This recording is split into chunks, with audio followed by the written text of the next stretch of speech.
Okay. Thank you.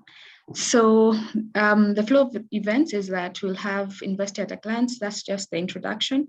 And then we'll introduce the speaker. Then we'll have the conversation. That's the speaker Q&A session. And then at the end of the last 15 minutes, we'll dedicate those to question and answer. So however, if you have a question as the conversation is ongoing, please feel free to write that on your chat box, and then we'll get to it at the end. So Investia Africa is a boutique project and corporate finance advisory company. We have experience in working in multiple projects and different entrepreneurs in different sectors such as FMCGs, power utilities, infrastructure, manufacturing, and real estate. One of our unique selling point, or rather our unique selling point, is that we use the FAST approach in modeling. This ensures that our models are quite accurate in how they appear, or rather an interpretation. So when we build our models, we don't need the person who builds the model to be there with you to explain what is going on. And if you change one variable, you don't need to start the model altogether. So that's one of the unique things about using the FAST standard. I'm sure Stephen Gugu will speak more about the FAST standard as we continue. So our services include project and corporate finance advisory, financial modeling training, capital raising, mergers and acquisitions support, and then public sector modeling. This is just some of the companies that we've worked with in project finance. And we have We2 Project, WindLab, Craft Skills, just to mention a few in that. And then in public policy, we've worked with Caritas, we've worked with SportsPesa, SGA, SDA Africa, and NIC Bank. In due diligence, we've worked with VBAN, Consonance, to mention a few again. In fundraising, we have helped Tigoni Grown, Safi Power, and Treetop. In mergers and acquisition, we have worked with Pontypridd, Nation Media, to mention a few again. And then this is our track record in training. We've worked with NCBA, Unga Group, Family Bank, Jaguar Petroleum, and Faida Investments, and the National Treasury and Planning.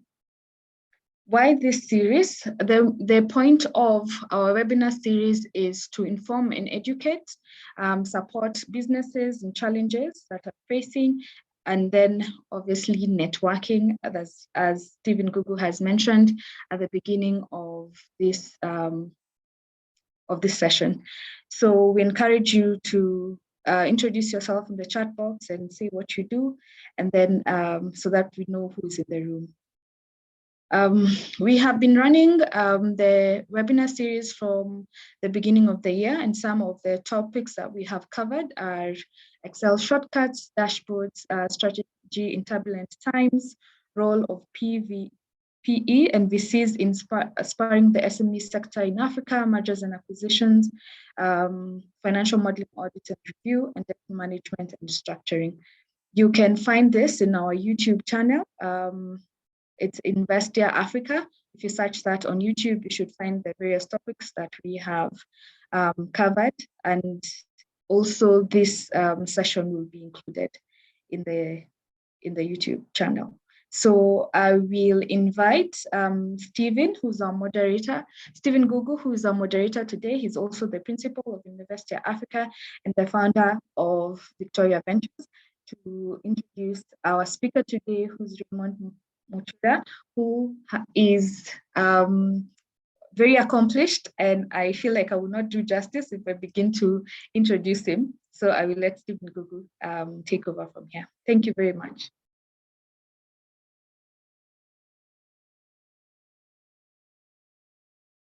There you go.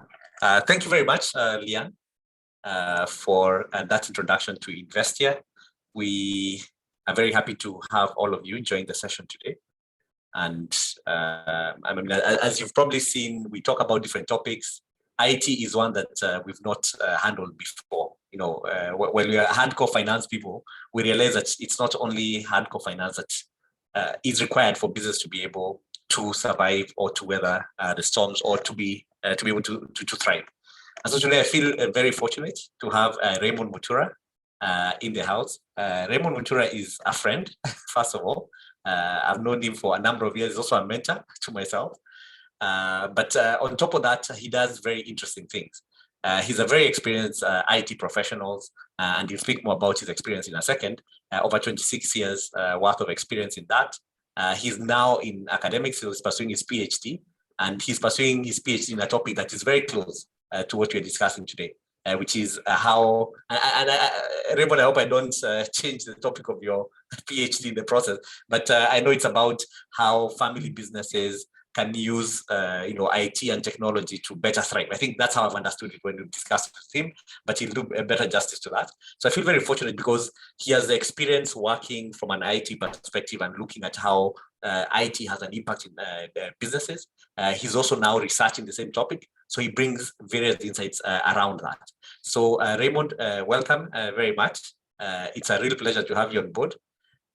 And I'm just going to request you, first of all, to just do a better introduction to yourself than I've already done so far. Okay. Thank you, Gugu, and thank you, Investia, for inviting me to this webinar. I would also like to greet all the participants that have come to attend and to listen to this. So I think Gugu has done justice in the introduction, but just very quickly, because already I think the flyer went with me being the director of a Center for Research Organizations, Work and Family. I do a couple of things. So my entire life of work, 27, 28 years, more or less, or almost coming to 30, is built on two pillars. Yeah? So one pillar is I trained in IT and I worked in IT. First, and then I have persistently been very passionate and very keen on understanding family. So a number of you may know me from the point of view that I also deal with family from so much so that actually I had to do a second master. So my first degree is IT, then a master's in IT, then I decided to do a master's in applied philosophy and ethics, and my research topic was actually looking at Aristotle's thought on family and society. So I built that idea, and I have been involved from a practical day-to-day perspective in promoting aspects of understanding parenting, marriage, and family from utilizing a case study approach that we use here at the business school, Strathmore University Business School that I teach. So these two things ran in parallel.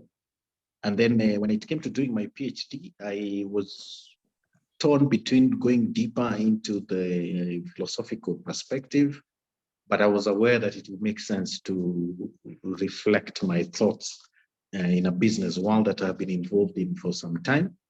And therefore, what I did is I decided I wanted to do something digital or innovation or IT, but I wasn't very sure how to do it and how it will span out. But in the process of looking for a topic I could discover, I could engage in, I managed to come across a conference of family businesses. Previous to that, my boss, Dr. George Jenga, the outgoing dean of the Strathmore University Business School, had hinted that I need to think about family businesses, but I wasn't very sure how it will come together. So because of the passion of the entire concept of family, it was very easy to begin understanding family businesses and the theories around it. So what I'm trying to do now is to do a digital innovation adoption framework for family businesses, yeah, which more or less you could also say can touch on digital innovations in SMEs, because many family businesses are SMEs anyway, yeah. So that is my goal. And so from a work perspective, I worked initially as an IT person, starting with networks in Strathmore. Then I went into being an IT manager, an IT director. Then I jumped into the corporate world in a software company, one of the oldest software companies in Kenya called FinTech. And there I was in charge initially of business development. And then after that, I was a general manager for the software arm.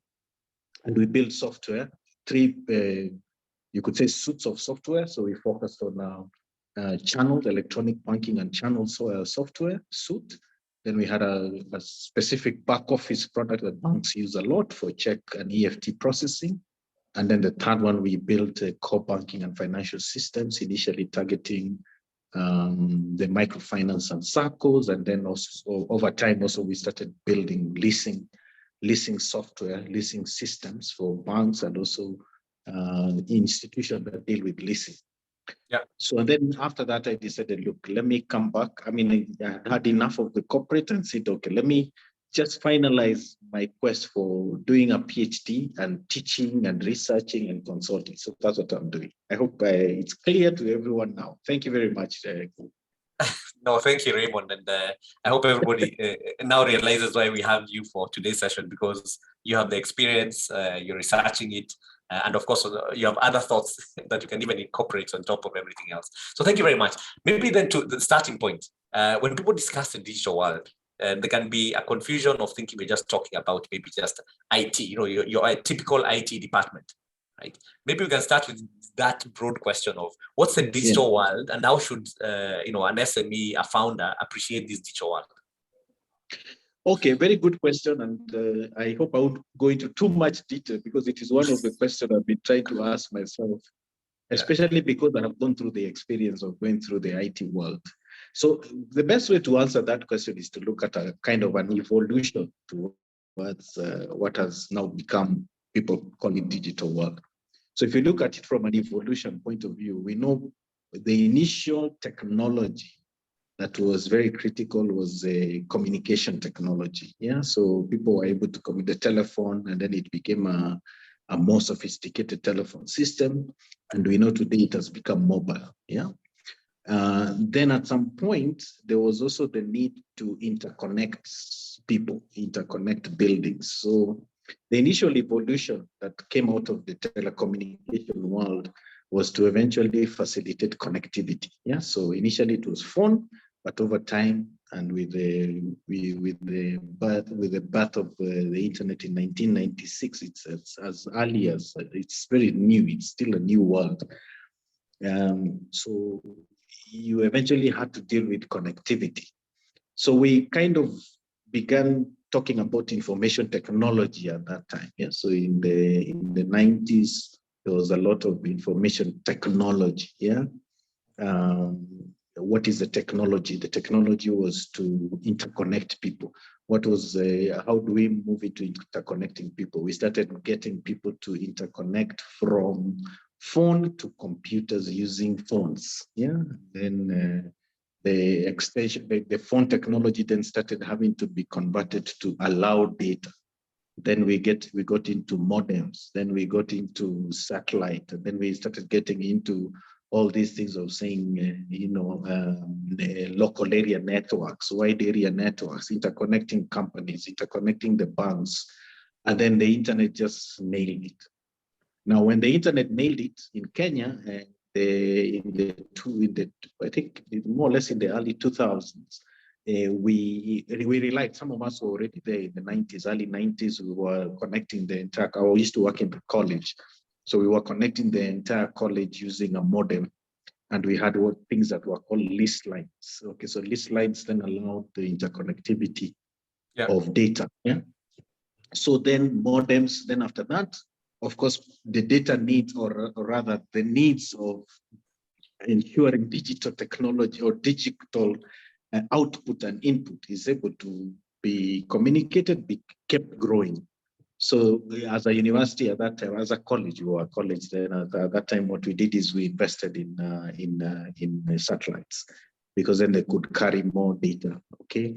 And then after satellites, sooner or later, at least we had the so-called laying of cables. Yeah, for those who remember, Bitange Dam was very instrumental in bringing the cables to Mombasa.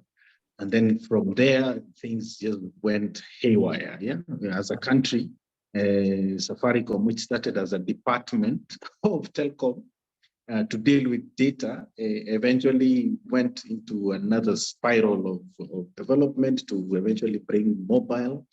And then out of mobile, we went into all the innovations that have come out of that.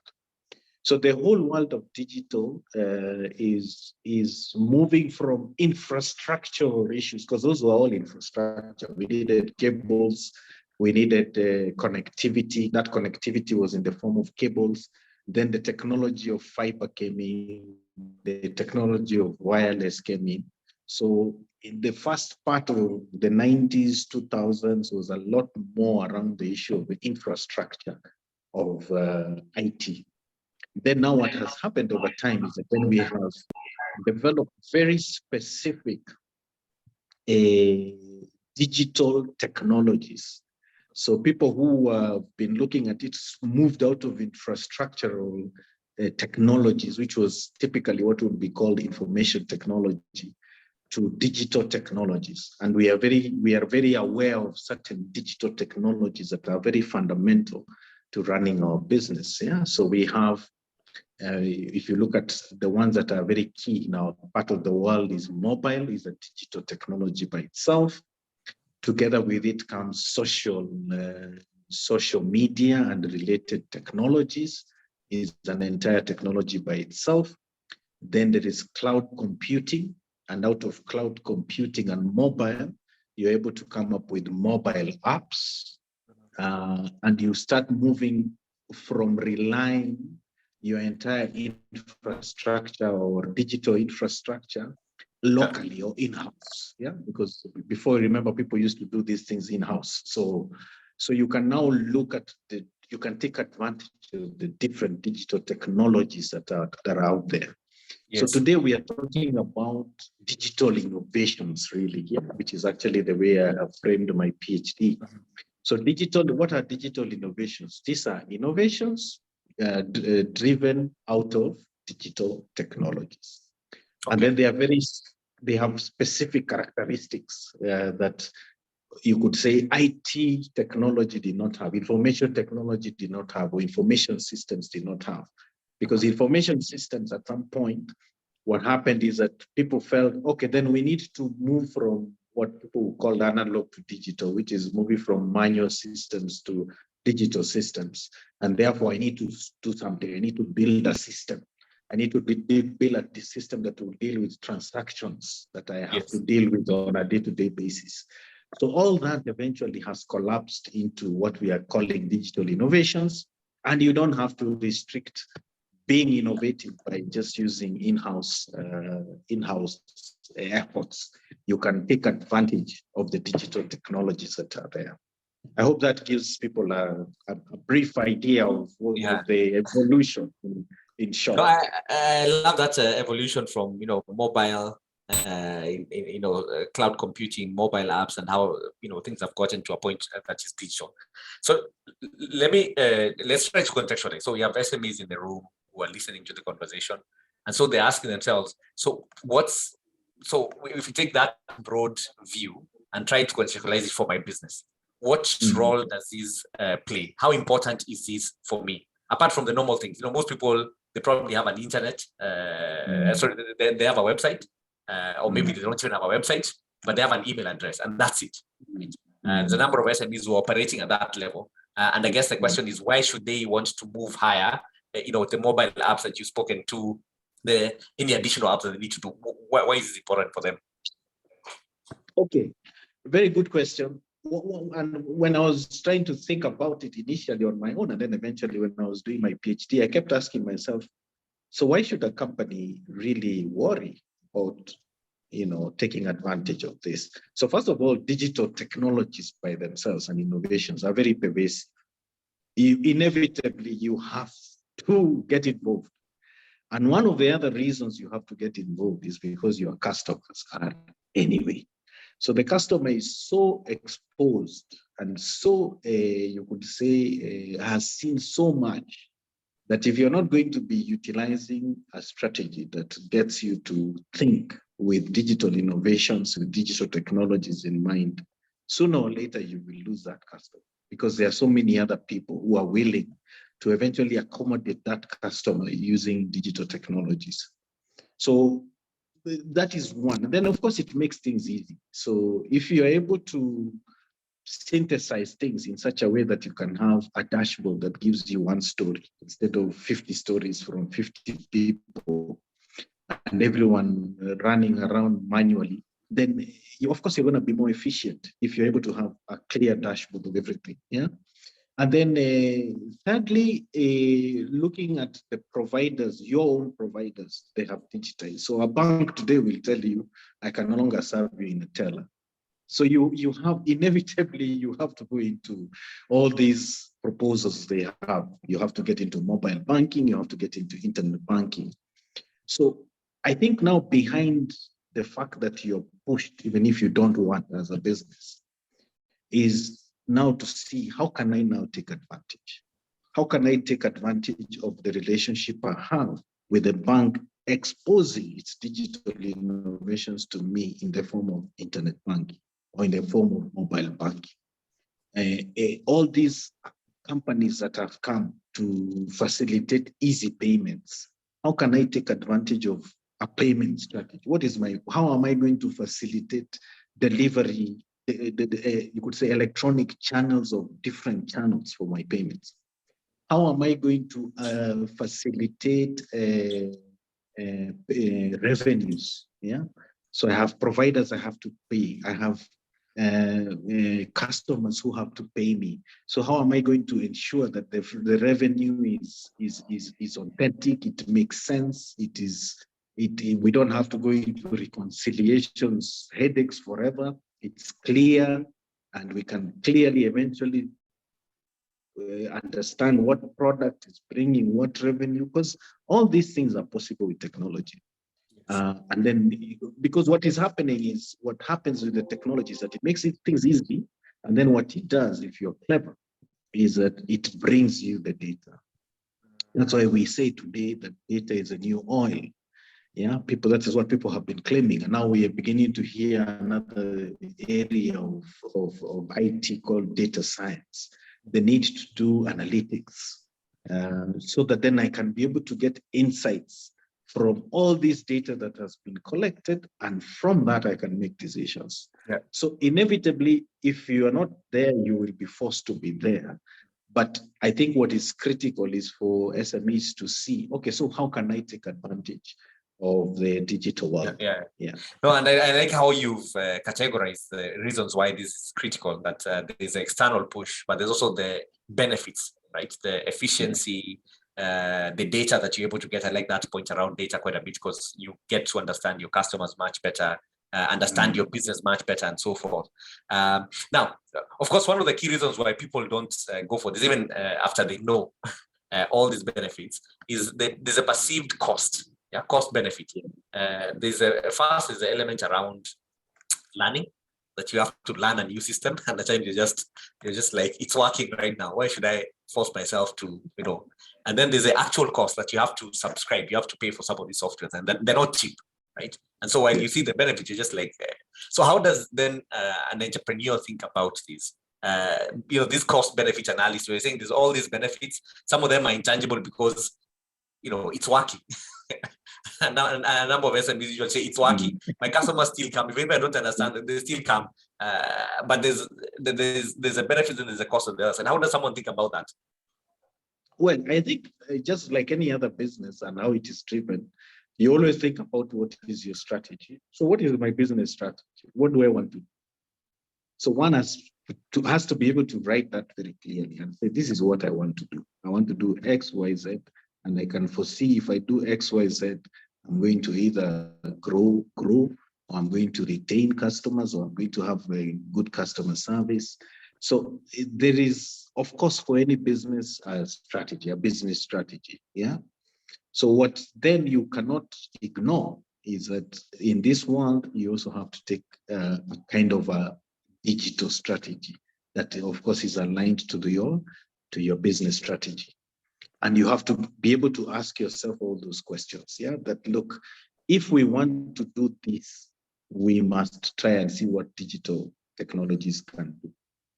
And then therefore you're able to come up with a clear measure of saying that, because out of building a business strategy, you'll eventually come up with key things, and you'll have a way of, you could say, measuring, okay, or monitoring, or looking at the indicators. And then out of the indicators, then you have a very clear thing that you have to do. So the key thing is to be able to, of course, always approach digital innovations, digital technologies, by being very clear on what you want to do with the business. Then from there, then you will eventually come up with an idea that then I have to execute this. Yeah. So it's true, yes, that when you now get into the digital strategy, among other things, you have to be very clear on what you want to do. But the best way of being very clear on what you want to do, I remember one of my customers used to be Citibank when in my former company, FinTech. And even when they thought about innovations for themselves as Citi, I really liked their approach. The approach, and also any successful, either small or big IT company that we ever automated in our days, they had these same characteristics. People who were very clear on what the business strategy was, which is in the world of IT, you normally put this into a document. Yeah? So when you're dealing with IT people, you will always tell them this is a business requirements document.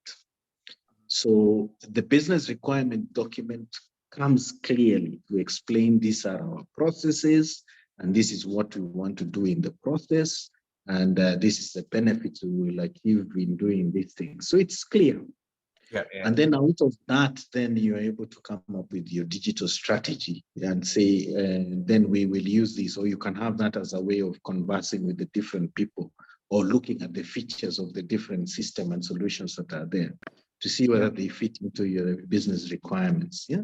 And then from there, the issue of costs, of course, one of when preparing this session last week, I asked my friend, look, again, he's been in the world of IT for a very long time. I told him, look, I'm going to give a session to SMEs on this.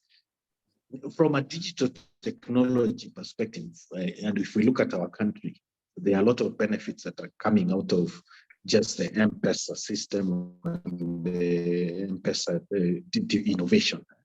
And I told him that one of the challenges with your typical SME, from a collection or from a payment, from a revenue point of view, is to complain that, look, it is costly because I'm having to part with some money to Safaricom every month if I'm going to have to use Lipa na M-Pesa or Paybill.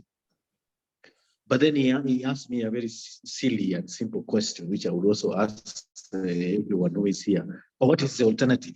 Okay, just because you're having to, when you go to your books, you see a Safaricom amount there that is going to Safaricom. And you're there trying to, argue this money, if I had it in my pocket, it will have eventually made me rich. Yeah. But what is the alternative? And we went into the alternative. The alternative is you have to hire a Buddha to keep taking, I don't know which check to who. You have to eventually monitor them. You eventually have to bank the money. So also, when you're saying it is costly, compare with the alternative and put the numbers behind the alternative. And behind it, you have people who have to do reconciliation.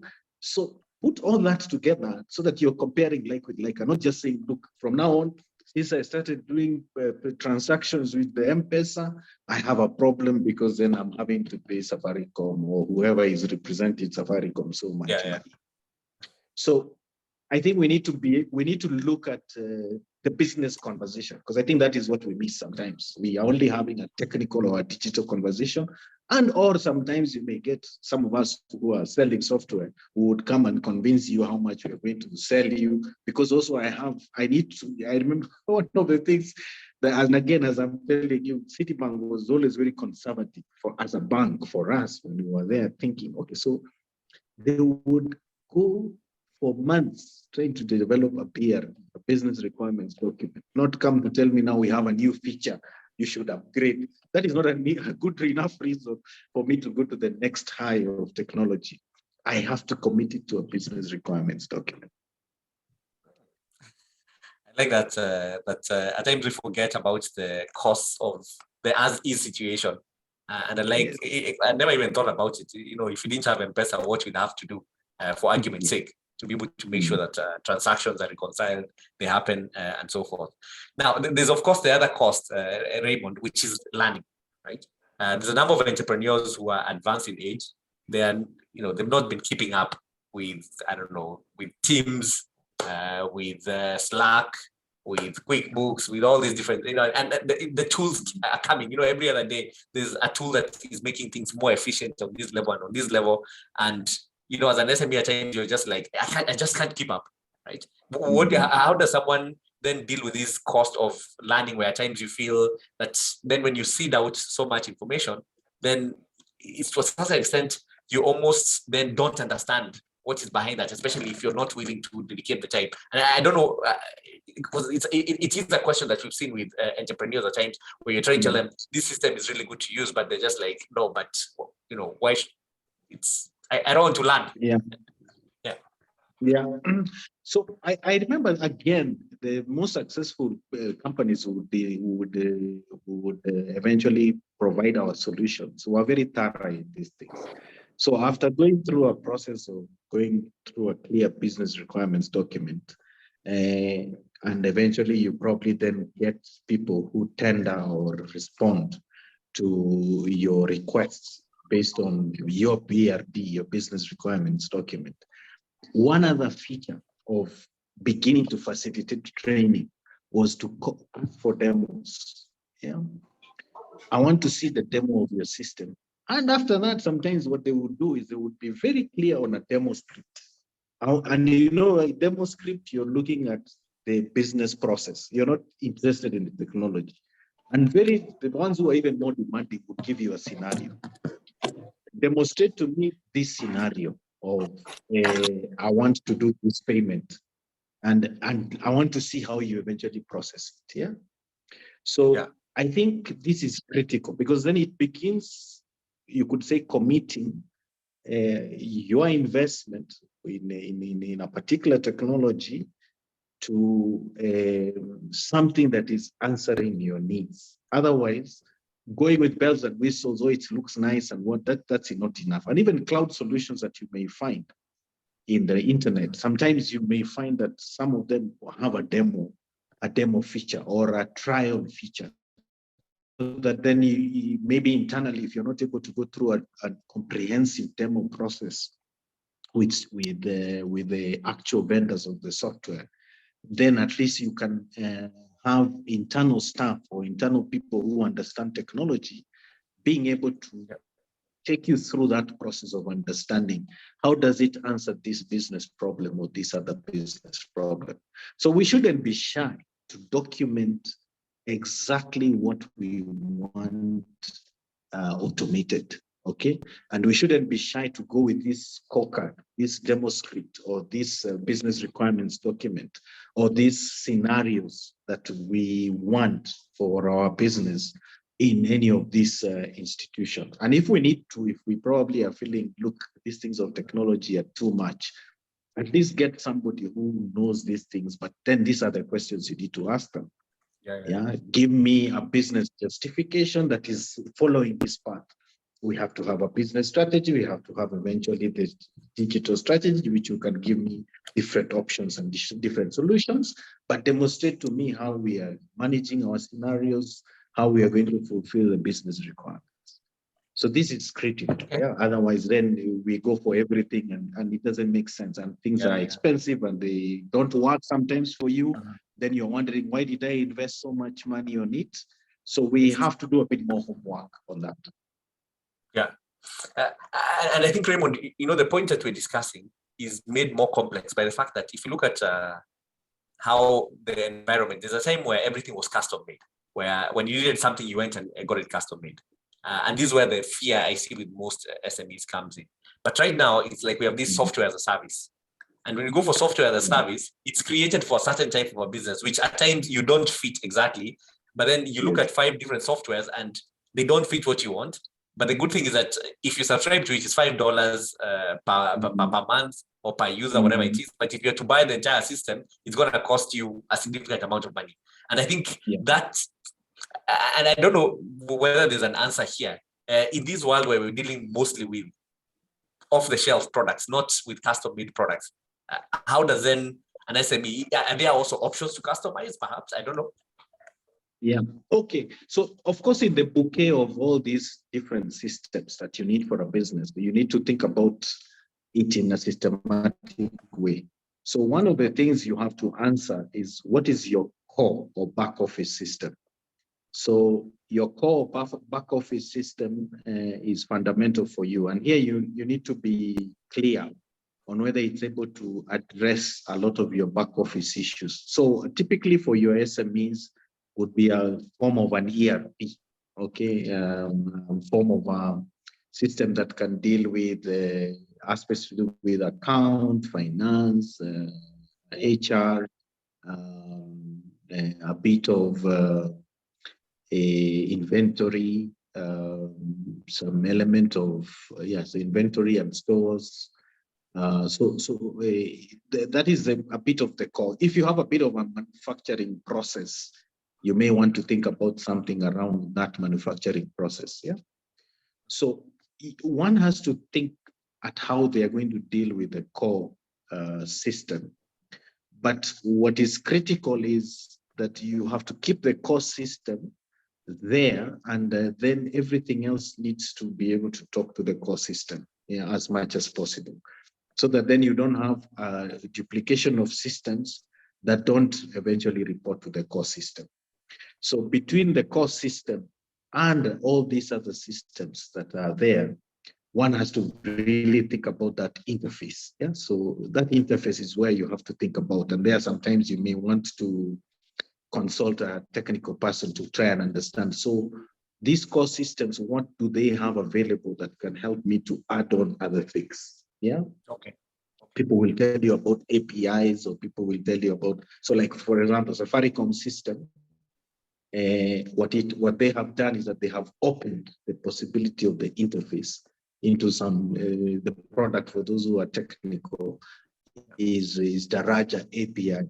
So technical people out there know that I can be able to call on the M-Pesa innovation from anywhere. That's why you will find a system that eventually is in a mobile bank, but they will eventually ask you for your PIN and whatnot. So there are certain details it needs to send, so that then, so you understand.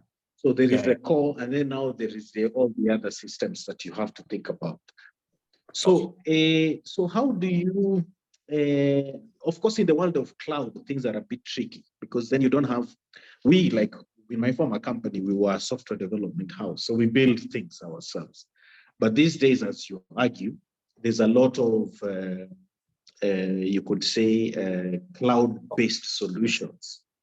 Now, there are times when you may have to think about your business process and change it slightly to accommodate some of these cloud-based solutions. So that is one. But secondly, of course, any of these cloud-based solutions have technical teams behind them. So even when you're pursuing a solution, sometimes you may want to ask, or even invest in a person who eventually has to ask these difficult questions, to go and find out what kind of maneuvering can I do with this system? Because also the internet, and especially with all these cloud systems, you will be able to find communities of people who have probably similar challenges like you. So in this kind of situations, you may have to invest on a guy who understands systems a bit. And one of the jobs he has to undertake is to investigate. So if you can't afford that person, unfortunately, you may have to become a guru and do a bit of searching. And if at a minimum, is to probably get a consultant, somebody who can come and consult for you, but you're very clear. Remember how we started? You're very clear on your business requirements. You're very clear on your processes. And therefore, I'm looking for a technology that will do this and this. So even when you're giving a specification for a consultancy, then it is very clear. I would like you to help me understand out there in the cloud systems that are available, can I do 1, 2, 3 things? and then show it to me, help me, demonstrate it to me, going back. This thing of demo scripts and demos is critical, guys. Yeah, I know so many of these big 4 companies will do their entire consultancies on facilitating demos for companies that have to acquire systems. Because you don't want to come up with a system that eventually becomes a white elephant, because some of these systems are very expensive. And on the other hand, some of the solutions are very, very easy and cheap if you have a good thought process. You can actually find a cloud system that is very easy to do things. Yeah. Last week or 2 weeks ago, I was teaching a number of family businesses here.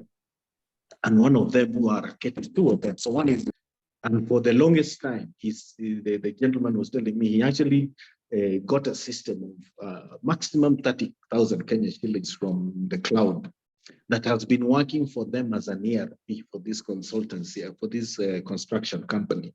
So it's only now that they're beginning to move to Oracle ERP. But the wealth of knowledge and information they have kept in this, they've realized actually, the Oracle ERP will eventually be the core, but we will still retain this system because over time they had a consultant who helped them to customize it so that it was able to do the things that they need. And it only costed 30,000 shillings. They've used it for the last 4 or 5 years. They're actually moving to a system that is millions of shillings. In Oracle. Yeah. So that was one. The other example was a guy who's they do catering. So catering and foods and whatnot. So they got a POS system, a system to facilitate payments, from the internet. Now these two are a bit tech. They are the 2 sons of the family business. They are a bit techy, so they were able to customize it. But they've customized it to include, despite the fact that it is a system from the cloud, they've customized it to include payments of M-Pesa into it. Payments of cash, and then payments of, I don't think they are doing the checks yet. So it's cash and pay and M-Pesa. And then they have a back office system that is able to clearly know what was the revenue that came from M-Pesa, what was the revenue that came from cash only, credit, So anyway, I've said so much. I didn't know I was going to talk this much. This is a topic that someone can tell is very dear to your heart, even with the illustrations that you're putting through. But I like that idea that, what you mentioned, that when you're getting into these systems, get a consultant at times because they can help you define the process. Because once you define the process, it seems that then you can find out the right tool. And then don't be afraid of having to change your process to fit the system, or in situations where you can't change the system, especially when you don't have the budget to be able to change the system. I think they're very practical things that at times we don't talk about, but it's very clear from that perspective. So I'm thinking we have 6 minutes remaining. Can you imagine? And we just started the other minute. So I want to just check whether there's any questions, because I have a number of other questions here. And maybe I'll ask one more question as I check whether there's a few more questions, or there's a question from, if you have a question, just type it in the chat, then we'll pick it up. And I think the question I had for you, which is almost like a wrap-up kind of question, which is, so, and you can link these 2 questions. One is, what process, in terms of how someone should think about this? Don't sort of like think about putting together the tools. I know we've mentioned a couple of them, but just in a systematic way, for someone who sort of like wants to pick this out, how should they think about the process of then, getting into digitizing their business, the kind of tools they should be able to use? That's number one. And then when you're talking about that, also just talk about the risks, right? Because there are risks where, you bring in a system and then it's a headache for the next, I don't know how long, and then you dump it or something and you've wasted so much time. Okay.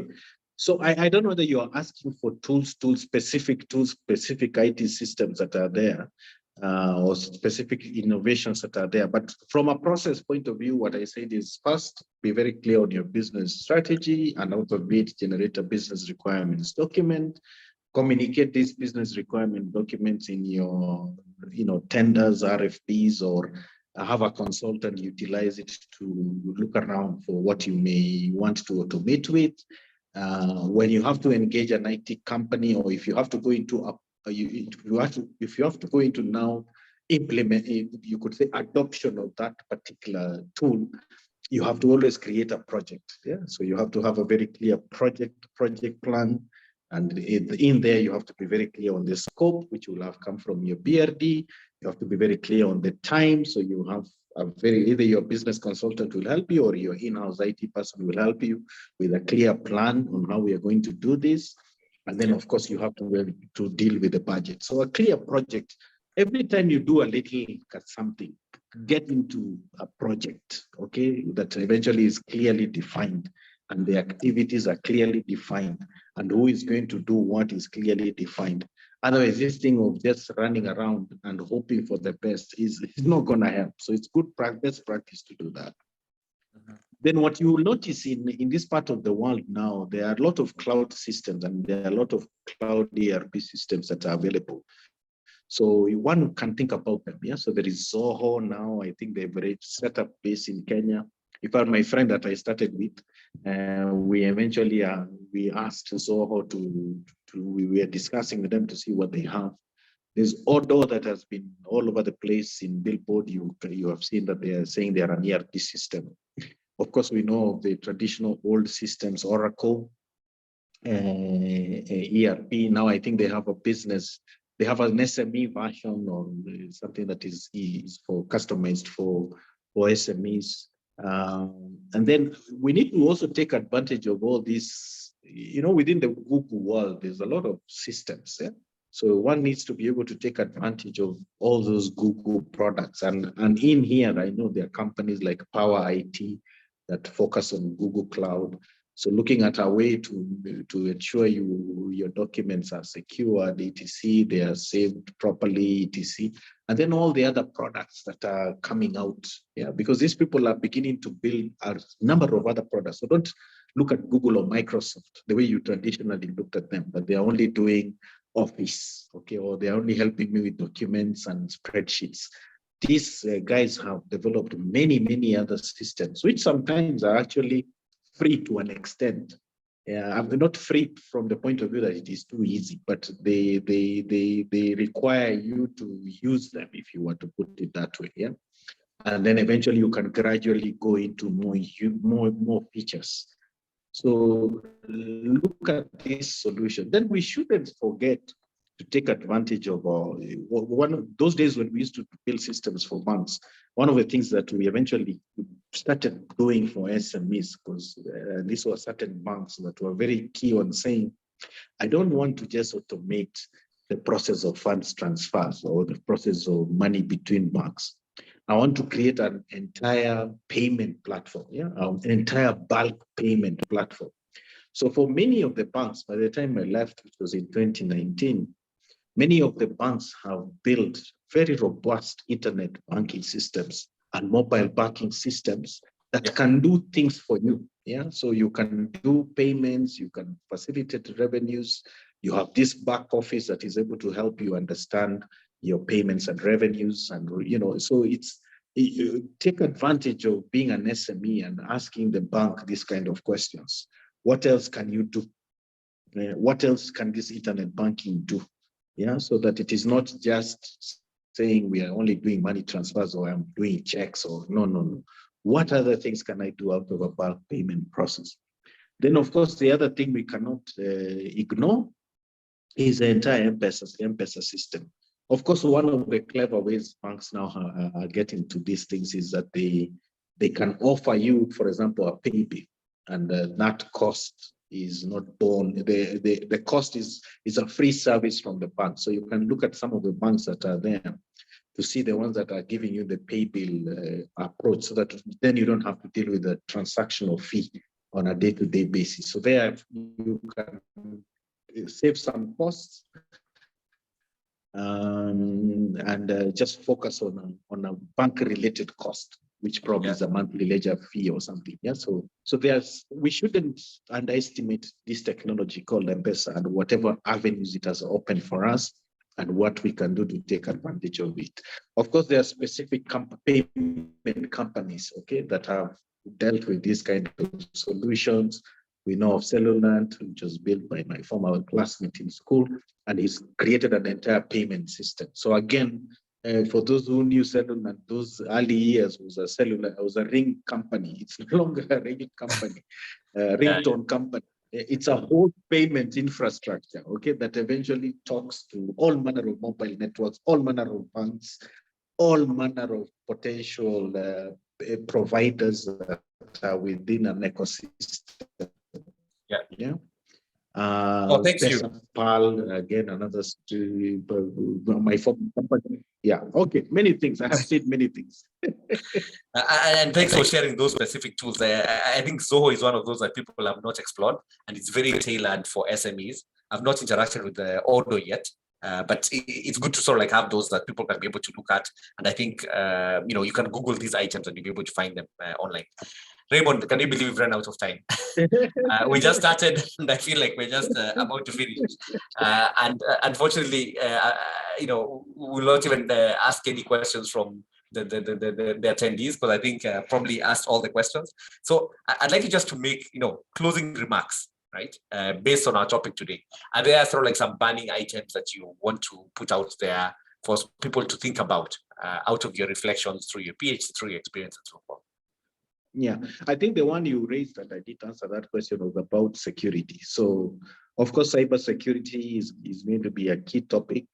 And there are many other consultants who can help you with assessment of understanding your system and the risks that you have. And here you need to look at consultants or people who are not necessarily technical, but can understand the entire ecosystem of systems and also business. Yeah, so I know there are a number of companies that have come up in that regard. So you may have to look to this. Also within the big four type of companies, your KPMG, your PwC, you will have consultants that focus on the topic of cybersecurity. So this either would be approached from a consultancy point of view, but we have to be aware that, of course, when you open up yourself to a digital world, this is an inevitable risk, but it needs to be mitigated and managed. So you need to know it. Don't bury yourself in the sand thinking, no, it doesn't matter, or be so fearful that I cannot do things because of security. Again, many of the typical banks we automated spend a lot of time. In fact, some of them would, so this whole thing of testing systems, yeah, because there's the testing of understanding the user system, yes, also there's a testing. So over and above user acceptance testing is also to come up with the testing that can look at the security risks, the security challenges. And this you can dedicate it to a consultant, or at least have an in-house person, or your internal risk person can eventually bring these issues for you. Because also when you do your audit, your regular audit, it is important to also look at an IS risk audit, which many companies do, but consultants can also assist in this. I think I will leave it at that. All the other ideas, I think I have hammered them in my presentation today. So of course, the one final one related to risks is also backups. Is to be very clear on understanding how to back up your data, because as we keep relying on cloud systems, we need to find a way of still ensuring that things can be local, or you have a place to begin with. So take advantage, be informed. It's good to be able to keep a backup of your systems and your data. Thank you very much. I like those two last points. At times when you hear about cybersecurity, it sounds like a foreign concept. It sounds like something where if you're doing payments processing, you're the person who needs to think about that because you're handling very sensitive data. But I think it's good to note that you can hire someone to just assess what's the kind of risk that you have. And I think probably we'll take that from you as an SME ourselves and take that up, and this idea of backing up data. Raymond, thank you very much. We really appreciate your insights in this topic. As I mentioned to you, it shows you have a lot of experience, you have a lot of interest in the space. I hope you don't, even as you're doing the family related courses and everything that you're promoting from a family perspective, you don't lose this space, because you definitely have a lot of passion for it. And you have a lot of experience in it. So thank you very much. I'm going to ask everybody if we could give Raymond a clap. You can use the reactions. Unfortunately, we cannot do this physically. If you enjoy that talk, please let's show him some appreciation. Raymond, as you can tell, people appreciated the conversation. I'm seeing some claps there. Asante sana. We like keeping time on these conversations. We finished for 1 hour. So everybody, thank you very much. We'll have a copy of this recording shared with the participants for this session, and we'll also do just a few takeaways that we'll also put out that you can be able to read through. Raymond, once again, thank you very much, and do have a good day. Thank you, and good luck. Thank you. Kwaherini, everybody, and have a good rest of the day. See you next time for the next edition of these webinars that we run in Investia. Okay, goodbye.